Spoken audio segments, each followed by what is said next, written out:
مرحبا يا شهر رمضان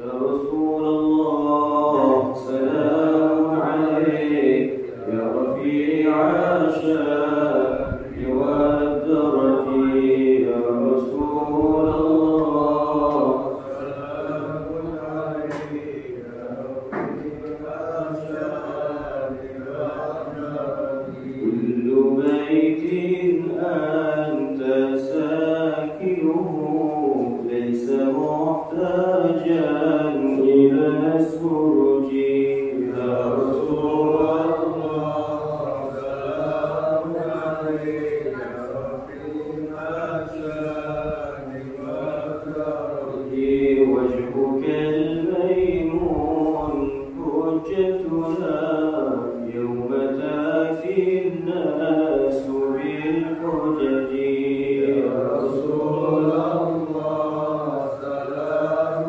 عليك يا رفيع الشأن والدرج فجزاك الله خير جزاء يا منير الكون بالفلج يا رسول الله سلام عليك يا رفيع الشأن والدرج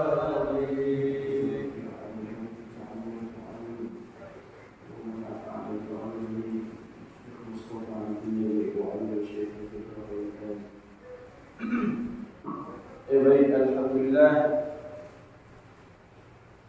kita sudah mengkaji di kitab bab puasa, sudah 2 kali pertemuan. Kemarin saya membahas tentang sunah-sunah puasa dan makruhat puasa. Masih ingat sunah-sunah puasa apa saja? Yaitu pertama, buru-buru berbuka. Ya, buru-buru buka puasa dengan cara kita yakin bahwa waktu maghrib sudah memasuki, begitu.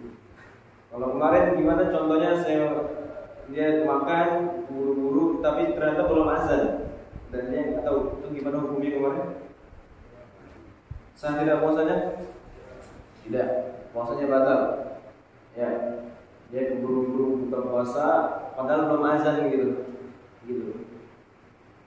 Ternyata kasih tahu orang, tadi belum azan udah buka. Nah gitu. Oh saya belum tahu. Walaupun dia nggak tahu, dia tetap batal puasanya. Harus mengkodok nanti setelah lebaran begitu. Kemudian yang kedua, sunah-sunah puasa yaitu takhirus sahur. Mengakhirkan sahur. Masih ingat kapan waktu sahur dimulai? Jam berapa? Jam 12. Setelah jam 12 baru kita boleh sahur. Andai kata kita jam 11 makan, kemudian kita niatkan itu makan sahur, maka dia tidak mendapatkan pahala sahur. Karena waktu sahur itu dimulai dari jam 12 bawah, begitu. Kemudian juga pas buka makanannya itu yang paling bagus ini kurma. Jadi kalau kurma di sini berapa sih sekilo? 10.000 banyak. 10.000 kurma. Masa? Bukannya 80 deh? Iya, yang itu lah, yang kotak sarung itu mahal. Di musim murah banget, 10.000 dapat sarung kamu. Lantangnya dulu misalnya. Macam-macam, ada yang kurma basah, ada yang kurma kering gitu. Banyak. Alhamdulillah. Kemudian itu sunah-sunah puasa. Ada lagi makruhat puasa. Hal-hal yang dimakruhkan saat kita puasa. Apa saja itu? Kumur-kumur. Gitu. Kumur-kumur ada berapa bagian? 2. Ada kumur-kumur yang disunahkan seperti kita wudu. Ada kumur-kumur yang mubah, nggak disunahkan dia, nggak diperintahkan. Gimana contohnya? Tiba-tiba pengen kumur-kumur aja, gitu. Nah itu yang tadi, yang dia tiba-tiba pengen kumur aja, dia kumur-kumur, ketelan. Gimana jatuh hukumnya? Batal. Karena itu kumur-kumurnya nggak diperintahkan. Berbeda sama tadi yang sunnah. Jadi 3 kali begitu, ketelan, nggak apa-apa. Ada lagi satu, saya ditambahin. Ada kumur-kumur yang wajib. Nah, kumur-kumur yang wajib. Contohnya gimana? Dia kebanyakan ngomong itu, habis itu digigit lidahnya, ya kan? Berdarah tuh. Darah hukumnya apa? Darah hukumnya najis. Apalagi banyak. Kecuali darah sedikit doang. Contohnya jerawat pecah, itu darahnya nggak muncul dia. Kalau darah sedikit dimaafkan. Cuma sedikit nggak najis. Tapi kalau sampai muncul gitu, nah itu baru najis gitu. Nah tadi yang gigi, yang lidah ke gigi, pasti darahnya muncul tuh, ya kan? Nah kayak begitu, itu kan najis. Wajib bagi kita untuk mengeluarkannya dengan cara kumur-kumur. Nah maka tadi kalau giginya berdarah atau lidahnya berdarah, kumur-kumur sebersih mungkin. Kalau ternyata ketelan sedikit, itu nggak batal puasanya. Karena kenapa? Karena dia wajib hukumnya. Hukum kumur-kumurnya itu wajib. Jangan sampai kita telan darah, jangan sampai kita telan najis gitu. Nah, gitu. Itu ada 3. Jadi ada yang kumur-kumur wajib buat menghilangkan darah. Kedua ada kumur yang sunnah saat wudu. Kemudian 3 ada kumur-kumur yang mubah. Nah, tadi yang boleh telan batal yang mubah doang. Atau yang sunnah ketika dia mubalaghah. Mubalaghah itu apa? Terus itu. Nah, singkat. Nah, itu kalau di situ dimainin sama dia di situ, ketelan batal. Karena lagi puasa nggak boleh kayak gitu. Dia bisa makruh. Kalau ketelan batal. Nah, itu sudah sunah-sunah puasa, makruh puasa. Satu lagi kemarin saya beri ini bekam atau fasdu ya namanya. Apa mengeluarkan darah? Fasdu kan ada. Fasdu sama bekam dia bisa makruh saat kalau karena bekam itu atau karena fasdu itu dia menjadi lemah puasanya. Kalau habis bekam lemes dia. Nah itu menjadi makruh bekamnya. Tapi kalau dia kuat, habis bekam nggak apa-apa, masih tetap kuat, udah nggak bakal jatuh makruh, tetap mubah buat dia, boleh. Nah, pembahasan kita sekarang yaitu mubtilatus shaum, hal-hal yang membatalkan puasa. Ada berapa ini? Ada 11. Pertama dukhulu ainin yumkinu al-ihtirazu anha ma'al amdi wal ilmi bitahrim wal ikhtiyar. Pertama yaitu masuknya ain, masuknya benda atau masuknya cairan yang itu mungkin bisa dijaga. Begini. Ada 5 lubang, pertama ada 5 lubang yang itu bisa membatalkan puasa.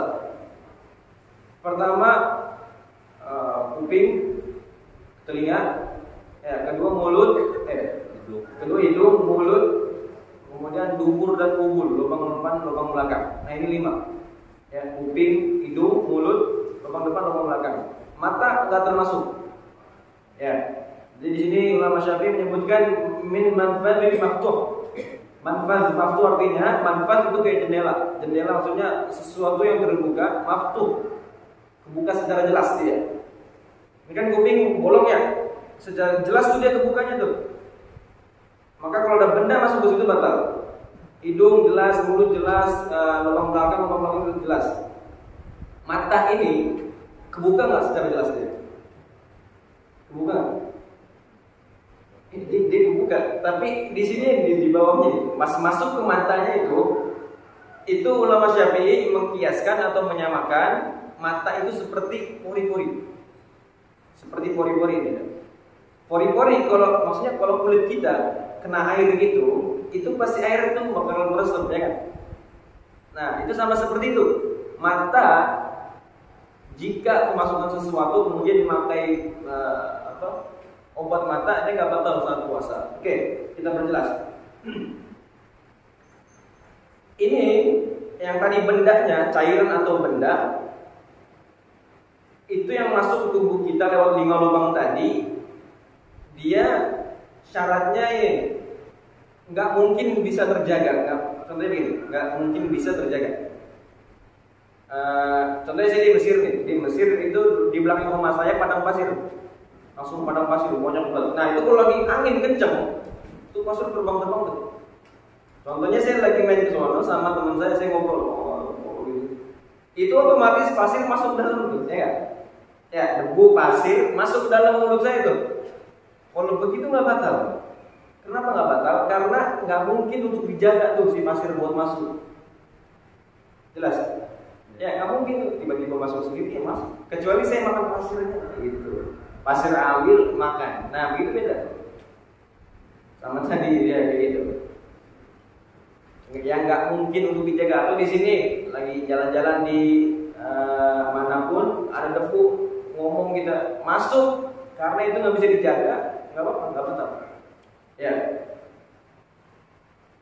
Dan kemudian sengaja juga. Kalau sengaja batal ya. Ya tadi contohnya ambil pasir makan. Nah itu batal. Nah, pertama dari 5 lubang tadi ini apa? Kuping. Kuping jika kemasukan semut dan semutnya masuk dalam, kemudian kita pakai minyak kuping, minyak kuping. Apa tuh namanya? Apa THT ya? Ini sih THT. Itu kan masuk kuping nih, masukin obat ke kuping, itu batal. Karena dia masuk sampai dalam, sampai rongga dia. Ya, cairan kan masuk dalam terus masuk batal. Kecuali pakai cotton bud. Cotton bud itu nggak batal. Kenapa? Karena dia cuma sampai depan doang, sampai pangkal ya.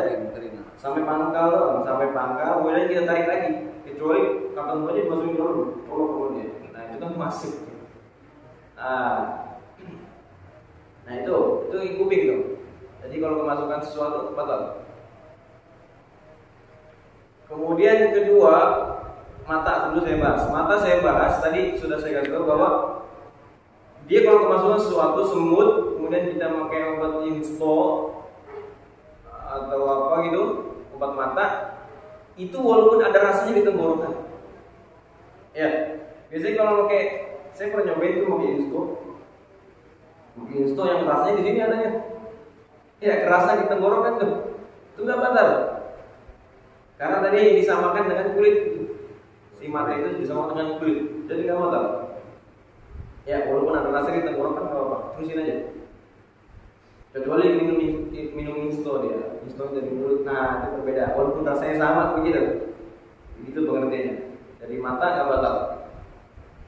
Kemudian dari hidung. Dari hidung apa contohnya? Dari hidung masuk kemasukan apa dia? Coba. Inhaler ya, inhaler atau fresh care. Ambil fresh care, kemudian jadi gini, itu nggak apa-apa, nggak batal. Tapi inhaler ini banyak ulama Syafi'i mengatakan batal ya. Kenapa? Karena dia ada gas tersendiri, ada zat yang itu kalau dihirup itu bisa banyak mengumpul. Nah, apalagi sampai pusing kan ya. Kalau inhaler bisa sampai pusing tuh dia. Batal. Inhaler. Tahu inhaler semua? Yang itu colokan itu. Itu batal. Apalagi hidung. Kalau mobil gimana? Mobil gak apa-apa deh. Ya apalagi pakai jari jempol. Nah, asal jangan sampai masuk ke dalam aja deh. Ya kalau jangan sampai masuk ke dalam. Kalau masuk ke dalam udah sampai masuk mengerti kuku atau apa, batal. Maksudnya atau gini, kita wudhu, itu wudhunya 12-an tuh. Ambil air pas masuk hidung, waduh sampai kerasa pusing tuh, pernah ya gitu. Itu batal kalau sampai pusing tuh, karena dia sudah masuk airnya ke dalam. Kalau maksudnya itu mubalah berlebihan dia dalam berkumur-kumur atau dalam memasukkan air ke hidung, itu yang gitu yang batal. Itu hidung. Kemudian yang ketiga mulut. Nah ini mulut udah kok gampang banget masukkan sesuatu ya. Yang di situ lewat juga ya. Iya. Ada rendang di sini. Jengkol. Itu walaupun sedikit kulit jengkol makan kita kulitnya nyangkut di gigi, kita telan. Habis subuh kita telan, batal puasa kita. Ya makanya disunahkan berkumur-kumur atau gosok gigi sebelum subuh. Kalau nggak sempat juga, makan buru-buru, habis itu belum sempat sikat gigi, sebenarnya nggak apa-apa, asal dia yakin bahwa nggak ada yang tersisa dalam mulut. Walaupun ada yang tersisa, dia buang sisanya, gitu. Nah ini tadi dia kalau misalnya belum sikat gigi, ya udah sikat gigi aja, habis subuh, nggak apa-apa. Saya mau tanya, kalau misalnya ada, kalau dia sikat gigi lagi puasa habis subuh, hukumnya bagaimana? Sikat gigi habis subuh, hukumnya bagaimana? Makruh dia sebelum sampai waktu zuhur. Dia tetap mubah, tetap boleh sebelum waktu zuhur. Nah yang makruh itu yang setelah waktu zuhur, gitu. Nah dia sikat gigi pakai odol. Pas sikat gigi, dia yakin nggak bakal ada yang masuk tuh odol, gitu. Masa ya odol ditelannya kan, dibuang semua sama dia. Contohnya nanti jam 7 pengen tamat kerja nih, sikat gigi, itu kan abis sikat gigi pasti ada aromanya, ya kan? Aroma odol tersebut tuh. Nah itu nggak mempengaruhi, tandanya itu nggak batal ya. Masih ada ini aroma odol ini, nggak apa-apa, tulisin puasanya. Sah tetap dia, kecuali odolnya sedikit ditelan, nah itu berbatal. Kalau kemarin yang tentang ini masih ingat tak? Tentang riak dahak, sampai mana batasan dia? Sampai huruf H. H itu di sini, H kecil. Bismillahirrahmanirrahim. H kecil di sini. Di tengah-tengah. Nah itu si dahak kalau sudah melewati ini H kecil, sampai sini dia nggak boleh ditelan lagi. Nggak boleh ditelan lagi. Kalau ditelan lagi batal ya. Apalagi dia sanggup untuk mengeluarkannya. Nggak boleh. Berbeda sama ludah dia. Kan ludah itu ada 3 macam tuh yang saya pernah sebutkan. Pertama ludahnya ludah dia sendiri, bukan ludah orang lain. Kemudian kedua ludahnya masih berada di tempat ludah. Ketiga ludahnya belum bercampur dengan sesuatu. Pertama ludahnya ludah sendiri, bukan ludah orang lain. Contohnya punya cucu, ngasih contoh punya cucu, dia nyium mulut cucunya, tuh nyium mulut cucunya. Nah di mulut cucunya itu ada ludah dia, gumoh biasanya kecil. Nah maksud, habis itu ditelan sama dia, itu masih batal berarti. Itu. Ini kedua ludahnya masih berada di tempatnya, yaitu di mulut. Kalau sudah keluar dari mulut, ditelan lagi batal. Contohnya gini, atau dia keputus, sudah keputus.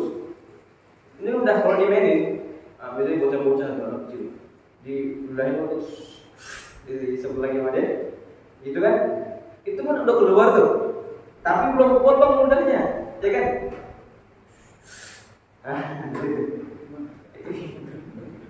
Begitu. Dia nggak batal, kenapa? Karena walaupun sudah keluar belum potong. Yang batal itu kalau sudah potong. Contohnya dia ke atas ludahnya, nah itu udah lempar tuh, masukin lagi udah, itu baru batal. Karena dia udah kepotong ludahnya gitu, atau ditaruh di gelas ludah dia, ditelan lagi, itu betul. Pokoknya sudah kepotong batal. Itu ludah kedua, masih berada di tempatnya. Ketiga, ludahnya belum bercampur dengan sesuatu apapun. Ya, dia nyobain sore-sore jualan kolak, jualan es doger apa, nyobain nggak apa-apa. Dengan syarat dia yakin bahwa nggak bakal ketelan. Nah gitu. Kalau nyobain sedikit akhirnya belum kerasa nih. Kalau kita batal ya, sedikit aja merasa masuk sama ludah batal. Kemarin yang saya kasih contoh itu habis muntah gimana hukum puasanya? Ada 2. Pertama kalau disengaja batal, kedua kalau nggak sengaja nggak batal. Lagi safar, lagi pulang mabuk dia, mabuk angkot atau mabuk bis, nggak batal. Terusin puasanya dengan syarat habis muntah nggak boleh langsung nelan ludah. Kalau langsung nelan ludah, itu batal puasanya. Kenapa? Karena ludahnya sudah bercampur sama asam tadi. Ya, gitu. Nah itu tentang yang di mulut batal ya. Apapun itu yang di mulut, sesuatu benda atau cairan batal. Begitu. Kemudian lubang depan, lubang belakang. Biasanya kalau lubang depan apaan tuh? Masuk apa tuh? Selang ya? Kalau orang sakit pakai selang kan? Kalau macet, udah sedikit buka kamar. Iya, kalau macet masukin selang batal deh. Begini nih. Ini perlu dibahas sih. Kalau cebok lagi puasa itu artinya gimana? Saya selalu diajarin sama guru saya, kalau lagi cebok, lagi bulan puasa, hati-hati banget. Cebok aja ada ilmunya. Lagi bulan puasa, nggak sembarangan cebok. Cebok saat bulan puasa buat laki-laki itu kan kalau dibuka lubang, kalau diginiin air masuk airnya kan. Iya. Makanya kalau lagi siang-siang lagi puasa, kalau cebok udah cebok sekedarnya aja. Jangan sampai dibuka-buka itu. Jadi cukup luarnya aja ya. Cukup luarnya aja udah. Kalau masuk sedikit itu air ke dalam lubang, itu betul positif. Karena sesuatu masuk cairan kayak apa kayak benda masuk batal. Nah ini ke depan. Kalau buat perempuan, maaf dia gini, tinggal cukup ambil air dan basuh depannya aja. Gini nih, diusapin depannya. Jangan sampai dibuka sedikit. Kalau dibuka sedikit masuk sesuatu air atau tangan sedikit kulit itu batal puasanya. Ya, ini harus dipahami betul-betul nih. Karena saya kita puasa lagi kencing, udah tahu hukumnya malah kita lakuin ya udah batal gitu, ya kan? Nah begitu. Kalau lagi puasa berenang bagaimana tuh? Gimana kalau berenang? Kalau berenang itu ada dua macam berenang. Ada berenang yang mubah, ada berenang yang wajib. Berenang yang mubah, ada berenang yang wajib. Berenang yang mubah ya tiba-tiba dia pengen berenang aja siang-siang. Ada main-main ya. Ya main-main di sporty, bulungan atau di anyer loh. Berenang kentut masuk air ke dalam batal. Atau jangan masuk dari belakang, dah masuk dari kuping udah batal deh. Kalau masuk kuping itu bisa dulu begini tuh, udah itu yang batal. Kecuali dia berenangnya untuk menyelamatkan sesuatu. Ya, contohnya ada kucing. Ada kucing ini dia tenggelam, nggak bisa minta pertolongan. Akhirnya kita berenang tuh, berenang sampai berenang nggak sengaja air masuk ke kuping. Nah itu nggak betul. Itu berbeda di situ ya. Karena berenang ada itu wajib kita menolong tuh si kucing itu kasihan. Jangankan kucing, anjing pun sekalian, anjing sekalian yang barangnya sampai najis begitu, hewan najis, hewan paling menjijikan, najisnya najis mubalagah. Kalau dia tenggelam wajib kita tolong. Karena dia makhluk Allah juga begitu kan. Kasihan. Kita berenang masuk tanpa disengaja itu nggak bakal. Karena dia kita wajib untuk berenang. Nah itu 5 lubang yang tadi perlu dipahami itu. Oh iya, satu lagi. Kemarin saya lupa membahas ini tentang seseorang mulai puasa dalam keadaan junub. Ya, dalam keadaan junub saat puasa itu bagaimana hukumnya? Hukumnya kalau begitu dia tetap boleh puasa. Contohnya begini, tidur habis tarawih tidur karena kecapean mungkin atau apa, dia mimpi basah dia. Mimpi basah, keluar air mani. Nah itu kan mewajibkan dia mandi, ya kan? Tapi dia ada niat sebelum tidur. Atau gini, dia bangun sahur dulu. Sahur dulu makan sampai azan subuh dia baru mandi. Begitu. Enggak apa-apa itu hukumnya. Karena saya ada dengar dari orang di sini di wadahnya katanya kalau lagi junub malam-malam harus mandi dulu sebelum makan sahur. Gitu. Jadi syarat sahnya sahur itu mandi junub dulu. Dari mana kan saya? Nggak mesti mandi dulu. Walaupun itu waktu subuh masuk, artinya sudah start untuk puasa, kita masih dalam keadaan junub, nggak apa-apa. Terusin puasanya. Nah, yang mewajibkan kita untuk mandi itu sholat subuhnya, bukan puasanya. Ya, syarat sah sholat itu harus bersih dari hadas kecil dan hadas besar. Ya. Kalau puasa nggak perlu mandi dulu. Jadi contohnya dia junub bangun, sampai subuh dia belum mandi, ya udah. Pas azan subuh dia belum mandi. Dia masih keadaan junub, dia mandi. Dengan syarat jangan sampai ada air masuk.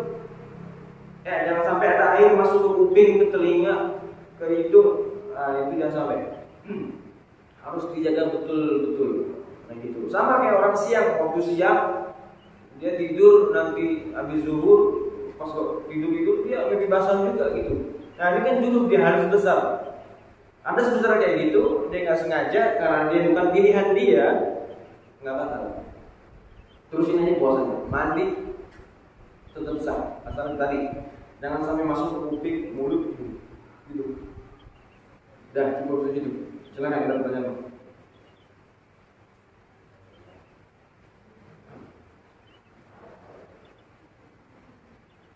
Gak ada? Nggak ada sebetulnya. Ya, mantap. Berarti paham semua nih ya? Iya. Ya. Saya usahakan saya paling pakai bahasa saya paling ringan. Paling ringan ini sebenarnya banyak yang dikit aja nih. Banyak banget, tapi saya singkat-singkat. Ya. Jadi ibaratkan kalau kita Fathul Qorib itu yang kita belajar, Fathul Qorib sudah pernah belajar begini semuanya. Itu Fathul Qorib ibaratkan levelnya segini nih. Nah ini kalau kita sudah nyelam ke bawah nih, sudah lebih rinci lagi ibarat gitu. Nah jadi kita luar biasa nih. Jadi disebutnya Al-Fondaris di kitab. Al-Fondaris itu artinya candu dia. Kalau sudah belajar kitab ini pasti kecanduan. Gitu. Ya kayak ngerokok apa gimana gitu. Jadi kalau sudah sekali nyoba, kecanduan dia. Sama kayak apapun gitu. Kalau sudah kecanduan pasti terus gitu. Terus menggali untuk hukum-hukum gitu. Ya baik. Kita sudahi pagi hari ini. Semoga apa yang kita pelajari menjadikan ilmu yang bermanfaat buat kita semua. Amin ya rabbal alamin. Wassalamualaikum warahmatullahi wabarakatuh. Waalaikumsalam warahmatullahi wabarakatuh.